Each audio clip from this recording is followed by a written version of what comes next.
Salut les otaks, salut les gamers, j'espère que vous allez bien. Aujourd'hui, petite rentrée, enfin non, grosse rentrée de DVD, de films d'animation, de films Disney et d'animés. Pas de films malheureusement en provenance d'Asie en cette période de fin d'année, début d'année, fin d'année. Voilà, tout dépend quand est-ce que vous regarderez cette vidéo. Et des versions collector. Allez, par quoi est-ce qu'on va commencer?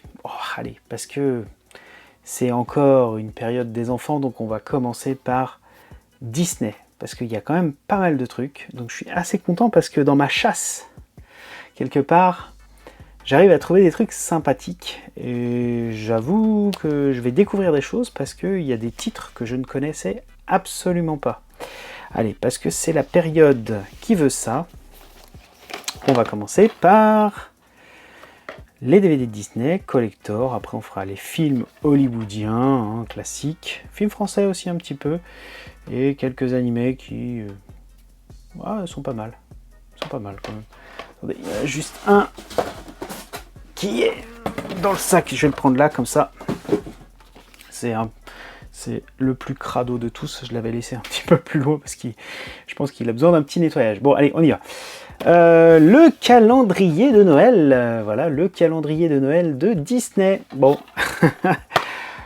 bon, je vais pas vous les ouvrir à chaque fois, parce que bon, ils sont complets quand ils sont complets, et puis quand il n'y a pas la notice, d'ailleurs, je pense pas qu'il y ait de notice véritablement dans les DVD, parce que les chapitres sont indiqués ici même à l'arrière de la boîte. Donc là, c'est les personnages préférés dans les Sublimes Aventures, calendrier de Noël, quoi. C'est bon, il y a rien de comment dire d'original, si ce n'est que on est sur le thème de Noël, la magie de Noël. Bon, pour Disney, c'est super important Noël, ne l'oublions pas. Donc je pense qu'il doit y avoir moult versions de DVD traitant du thème de Noël. Ça tombe bien. Pour cette fois, j'en ai qu'un seul. Mais peut-être qu'il n'y en a pas tant que ça. Ensuite, ça c'est une série que je ne connaissais absolument pas. Donc je sais même pas si elle est complète. Enfin, c'est une série. En fait, ce sont... alors, ça aurait été un ouvrage, on aurait pu dire que c'était un recueil. Mais là, ce sont plein de courts moyens métrages. Ce sont les contes et légendes vus par Disney.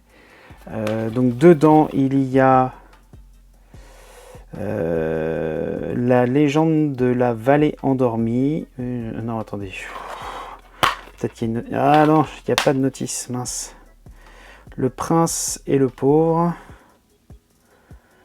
Les trésors du château de Mickey. Deux contes, ouais, c'est ça. La légende de la vallée endormie et le prince et le pauvre. Je ne connaissais pas, si ce n'est celui-ci. Le prince et le pauvre, je l'avais vu il y a très longtemps. Ensuite, ça, par contre, je le connais. Le volume 2, avec le vilain petit canard, un grand classique. Le petit indien, au pays des étoiles. Symphonie d'une cour de ferme. Le bébé de l'océan et le vieux moulin. Bon, voilà, ça prend comme ça à l'arrière. Donc c'est bien parce qu'il y a des choses que je vais complètement découvrir. Alors, le petit indien, je le connaissais. Le vilain petit canard aussi.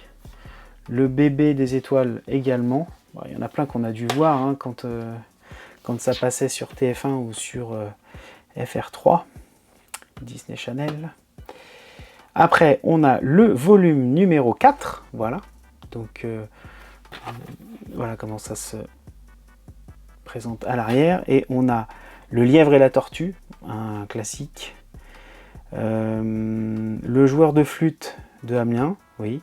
Le roi Midas, Le retour de Toby la tortue, Le roi Neptune et Le vieux roi Cole. Ça je connais pas par contre. Bon, il y en a un petit peu plus. Bon, voilà. Donc volume 3, non volume 4 et le volume 3, pardon. Le volume 3, c'est celui-ci. Alors ça, c'est pas mal parce que Donald au pays des mathématiques. C'est peut-être pour ça que mon fils adore Donald, parce qu'il adore aussi les maths. Donc bon. Donald au pays des mathématiques, pardon, au pays des mathémagiques, Franklin et moi, invention moderne. Bon, voilà, donc ça c'est plutôt sympa. Alors je sais pas s'il existe un volume 5 de cette collection Contes et légendes. En tout cas, c'était la première fois que je les voyais parce qu'ils ont un petit packaging un petit peu différent. Vous voyez, c'est pas une illustration pleine première de couverture, mais bon, ça fait très bien l'affaire. Et en matière de design, on va dire, de présentation au niveau des tranches, voilà un petit peu comment ça rend.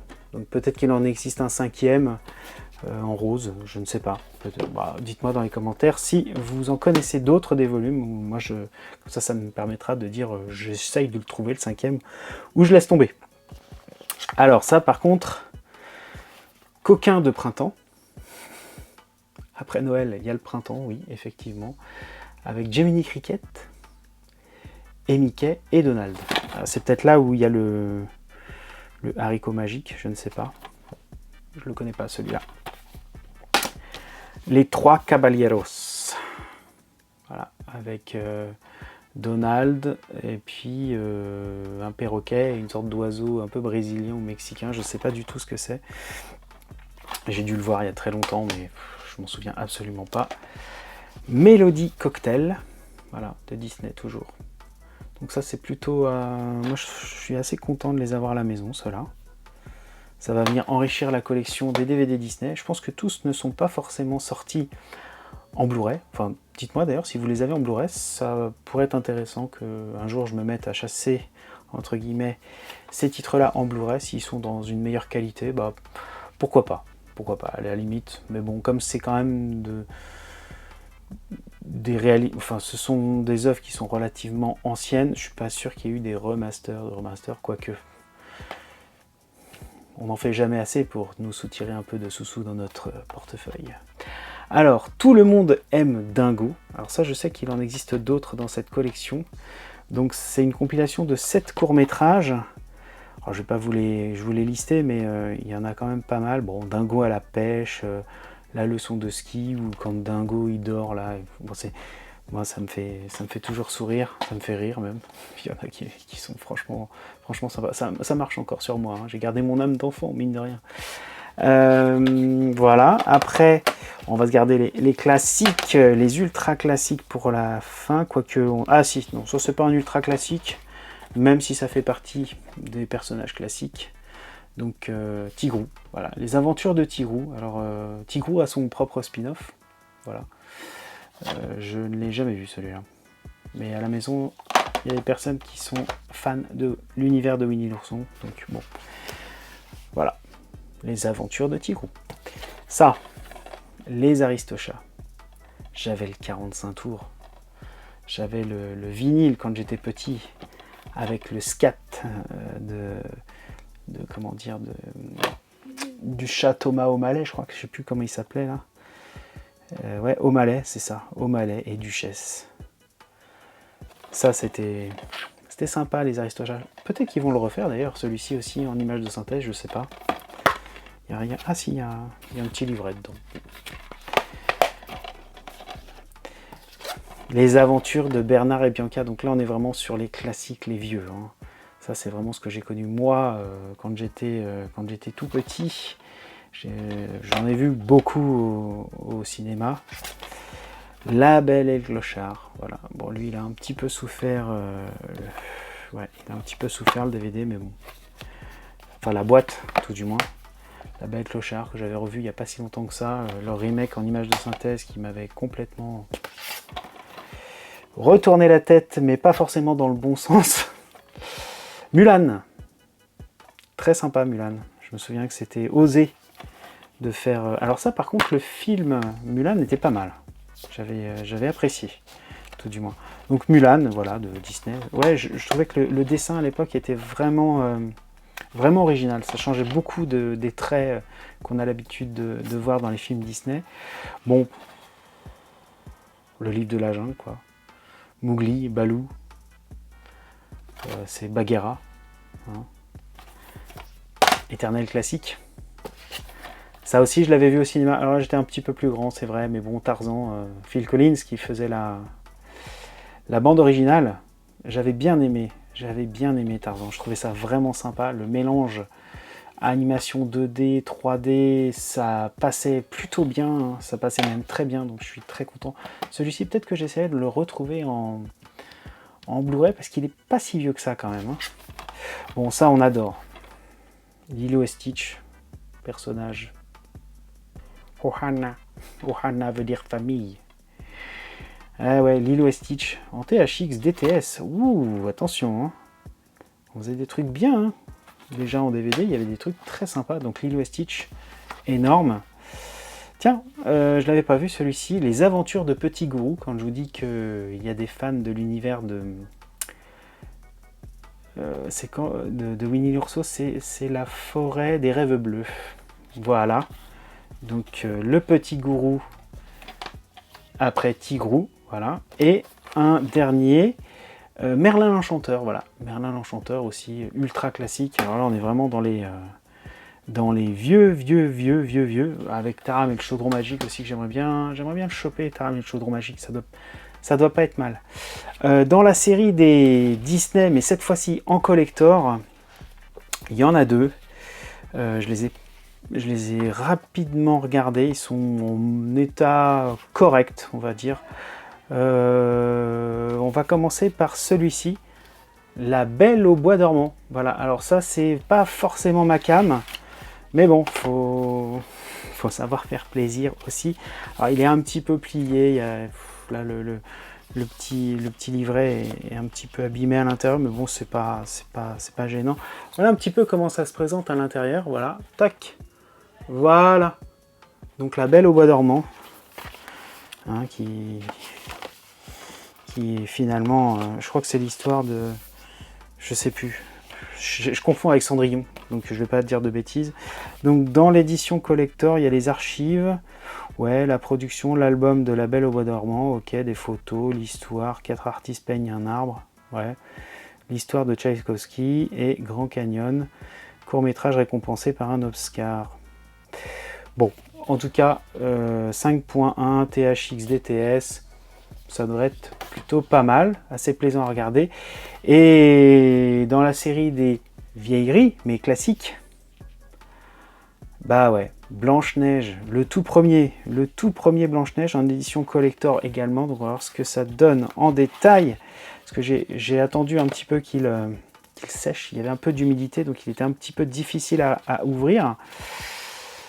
Et voilà, donc Blanche-Neige, avant qu'il fasse Blanche-Neige et le chasseur en film, etc., bah, il y avait celui-là. Donc Blanche-Neige et les 7 nains, hein, le vrai nom du film, avec Grincheux, Simplet, enfin bon, je me souviens pas du nom de tous les nains. Mais bon, ça peut être sympa.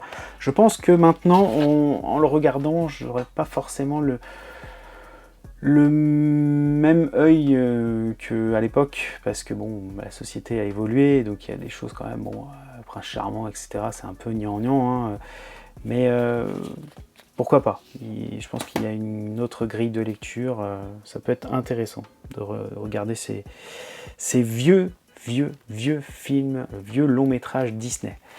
En matière d'animé, on va passer tout de suite aux animés, parce que j'ai eu 3 coffrets.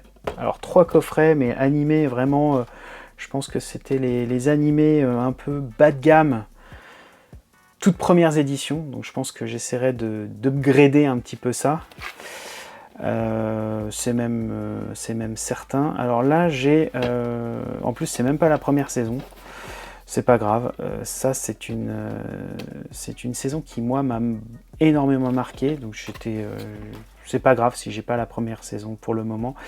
Il s'agit de Robotech, enfin Robotech ou Macross, hein, en VO, Robotech, voilà, donc c'est un petit coffret que voici, avec, bon bah j'ai du volume 12 au volume 16, voilà, donc je me lance un petit peu dans un truc où je sais pas si j'arriverai à choper le volume 1, enfin le coffret 1 et le coffret 3. à moins que ce soit le 3, puisque c'est 12 à 16. Il y a peut-être de 1 à 5 et de 6 à 11, bon, très certainement. En fait, cette série m'a énormément marqué, parce que quand j'étais gamin, je l'ai eu ce robot. Ce jouet, je l'ai eu. Et le fait de revoir en fait ce robot, je me suis dit, oh là là, oh la bouffée de nostalgie. Je vous raconte pas. Et je ne me souviens que de très peu de cette partie de la série, puisque j'ai eu le jouet bien avant que la série ne passe, je crois, sur la 5. Et puis la série, je pense qu'elle avait été remontée dans tous les sens, donc on ne comprenait pas forcément grand-chose. Un mélange. J'avais jamais vraiment suivi cette histoire de remontage à l'époque, parce qu'on ne savait pas. Il n'y avait que les professionnels, les journalistes qui savaient que c'était remonté, un peu comme Power Rangers, quelque part. Et quand j'ai vu ça, je me suis dit, ah bah tiens, j'aimerais bien les voir finalement à la suite pour comprendre. En fait, il y avait des choses. Je comprenais pas, quoi. Quand j'étais petit, je comprenais pas, mais j'étais fasciné par cette série. De toute façon, tout ce qui est mecha avec Gundam aussi, c'est truc de dingo. Ça aussi, ça m'a beaucoup marqué quand j'étais petit. Alors là, c'est anniversaire 20 ans, donc je pense que maintenant c'est bien plus vieux que ça encore. Le coffret est dans un piteux état. Je pense qu'il doit y avoir une nouvelle édition de ça, mais bon, ça c'est un classique parmi les classiques, quoi. Les Cités d'Or, la toute première série, hein, pas la série qui a été faite sur France 2 il n'y a pas si longtemps que ça. Voilà, bon bah les Cités d'Or. Par contre, là, malheureusement, c'est une édition, je me demande même s'ils avaient les droits, hein, parce que ça sent le DVD un peu contrefait, je ne sais pas. Oula, un petit peu contrefait, quoique, je ne sais pas, peut-être que la qualité d'édition c'était ça, à l'époque, hein. Bon, voilà. En tout cas, je suis content parce que là aussi, ça fait partie des séries, un peu comme ce que je vous ai dit dans les précédentes vidéos, où j'ai pas eu l'occasion de voir la fin. Par exemple, la partie avec les Olmecs, je sais pas ce que ça vaut, je l'ai jamais vu, je l'ai tout simplement jamais vu. Je vous avais parlé la dernière fois de Captain Tsubasa, Olivier Tom, ou de Ranma, mais il y en a d'autres, hein. Il y a, je pensais à... Ah, ça m'échappe maintenant. Bon, ça me reviendra. Lamu. Lamu, jamais vu la fin. Donc là, j'ai commencé à regarder la nouvelle série. Petite parenthèse, c'est pas mal. Je me souvenais absolument pas que c'était un triangle amoureux. Pourtant, j'ai les mangas derrière, je les ai pas relus. Mais la série, je l'ai jamais vue entièrement. Tout comme celle-ci, d'ailleurs. Alors là, celui-ci, par contre, il est vraiment... ils sont un peu trop l'humidité. Il va falloir que je fasse quelque chose, parce que c'est un peu... il a morflé, celui-là. Classique, hein. Ultra classique. Du Leiji Matsumoto, donc du Albator, quoi, hein, du Albator, 42 épisodes, alors version remasterisée. Je pense qu'aujourd'hui, il doit y avoir une nouvelle édition. Là aussi, je m'interroge en fait sur cette édition-là qui me paraît être génération DVD. Bon, je sais pas ce que c'est que cette édition-là. Ça m'a l'air d'être vraiment de l'édition... voilà, en matière de droit, ça m'a pas l'air d'être... quand c'est sorti, je sais pas ce qu'il en était, quoi qu'il y a un code barre, Toei, mais bon, ça...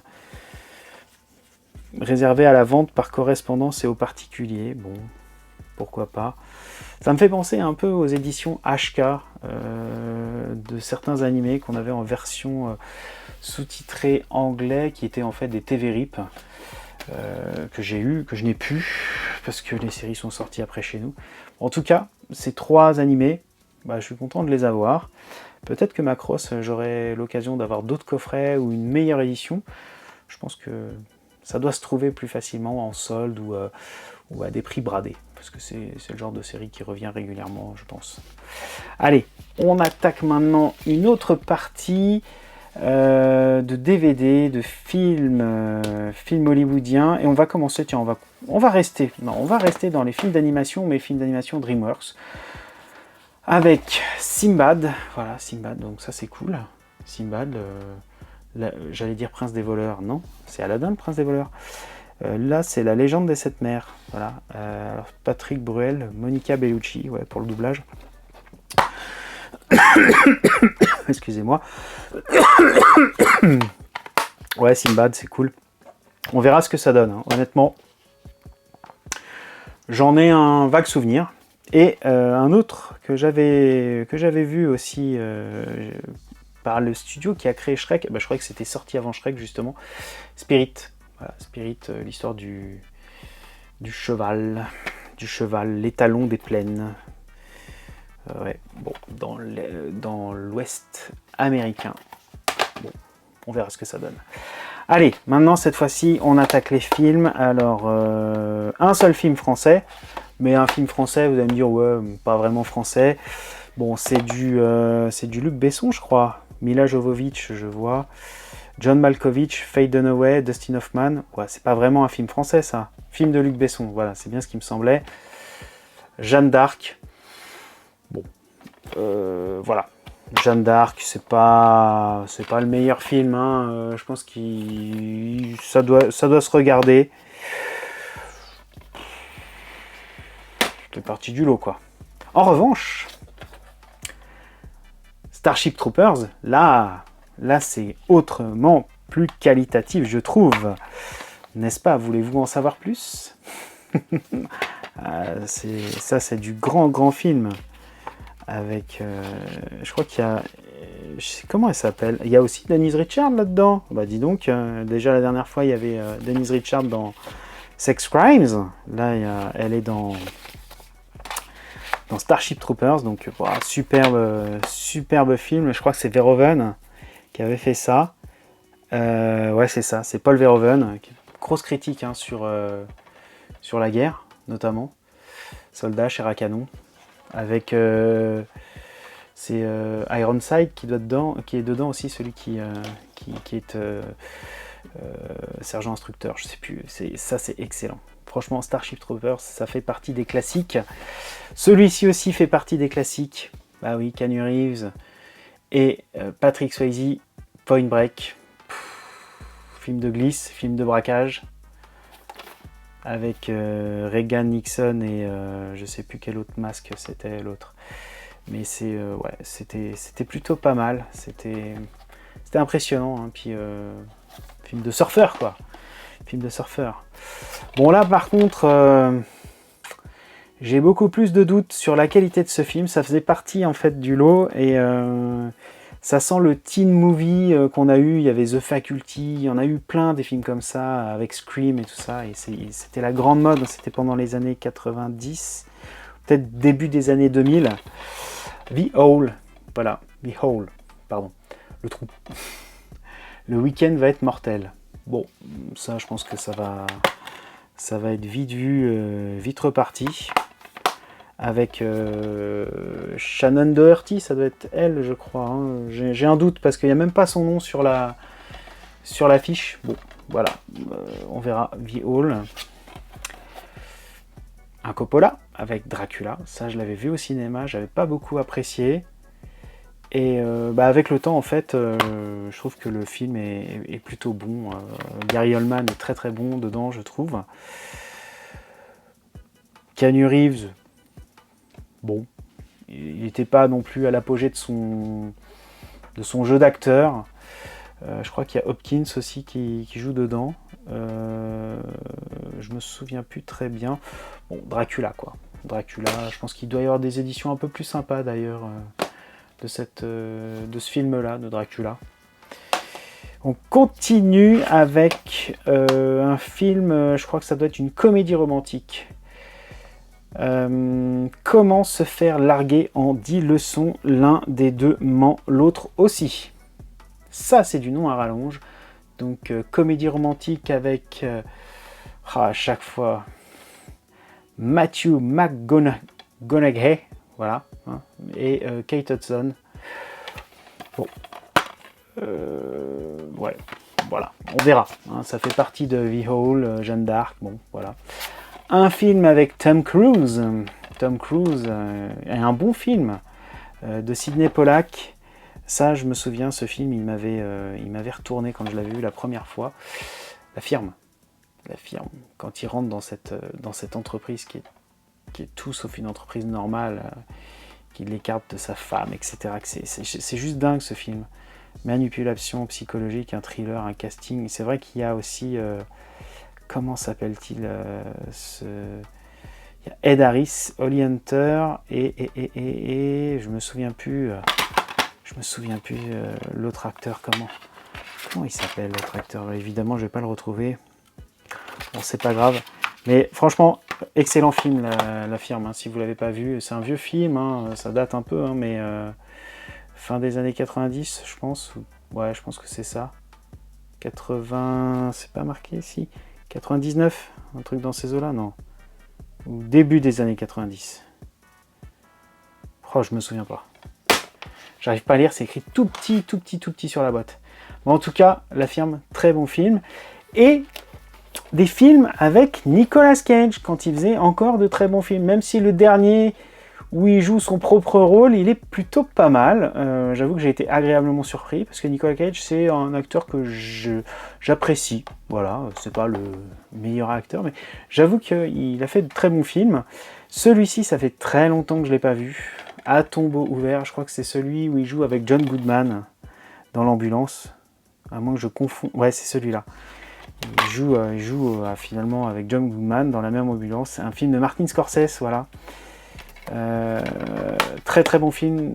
Ambiance assez bizarre, puisque finalement on suit John Goodman et Nicolas Cage dans leur tournée finalement la nuit en ambulance. Donc évidemment, je crois que ça se passe à Los Angeles, il se passe des trucs de folie, quoi, des drogués, machin, etc. C'est plutôt pas mal. C'est plutôt pas mal. J'ai hâte de pouvoir le revoir. Peut-être que celui-ci en Blu-ray ou sur une plateforme de streaming, il doit être disponible, je pense. Je suis pas certain. En tout cas, regardez-le. Et alors, un film un peu plus crade de Joel Schumacher, c'est 8 mm sur les Snuff Movie, je crois que ça s'appelle comme ça. Bon, c'est l'histoire d'une enquête, un thriller ténébreux par le scénariste de Seven et le réalisateur de Chute Libre. Chute Libre, c'est le film avec Michael Douglas, quand il pète les plombs. Je pète les plombs, oui. Ouais, donc du Snuff Movie, finalement, est-ce que le film qu'une personne âgée a retrouvé quand son mari est mort, est-ce que le film est finalement vrai ou faux? Et c'est ce que ce détective va essayer de savoir, parce que il y a une jeune fille, on ne sait pas si elle est morte et dans des conditions relativement atroces. Voilà, donc c'est tout le sel de ce film qui est franchement assez... c'est assez hard. Ouais, c'est barbare porn. Ouais, c'est ça. Faut s'accrocher, quoi. Voilà pour cette large collection qui s'agrandit petit à petit. Alors, je vais pas tout garder, je pense. Parce qu'il y a des trucs, dans les Disney, oui. Les films, il y a des trucs un peu moins sympathiques, on va dire, moins ma cam. Mais en tout cas, je suis pas mécontent de ce que j'ai pu trouver en cette période-là, parce que maintenant, avec le début d'année qui s'annonce, il y en a qui vont revendre des cadeaux, donc il va peut-être y avoir des bonnes petites affaires à faire en matière de produits d'occasion sur les sites spécialisés ou même dans les boutiques spécialisées. Donc on va se positionner en embuscade pour voir ce qu'il est possible de dégoter, j'espère. En tout cas, j'espère que cette vidéo vous aura plu. C'est vraiment dommage qu'il n'y ait pas de film asiatique pour cette fois-ci, mais ce n'est que partie remise, parce que je suis sûr que je vais mettre la main sur encore d'autres éditions, des Shaw Brothers, etc. Moi, je vous dis à très bientôt pour une prochaine vidéo. J'attends vraiment vos commentaires, vous abonnez, Et plus on est fou, plus on rit. Et puis si vous partagez, vous êtes vraiment les meilleurs. Voilà, tout simplement, je vous le redis à chaque fois, mais c'est vrai. Voilà. Allez, moi je vous dis à très bientôt. À ciao tout le monde. Bye bye.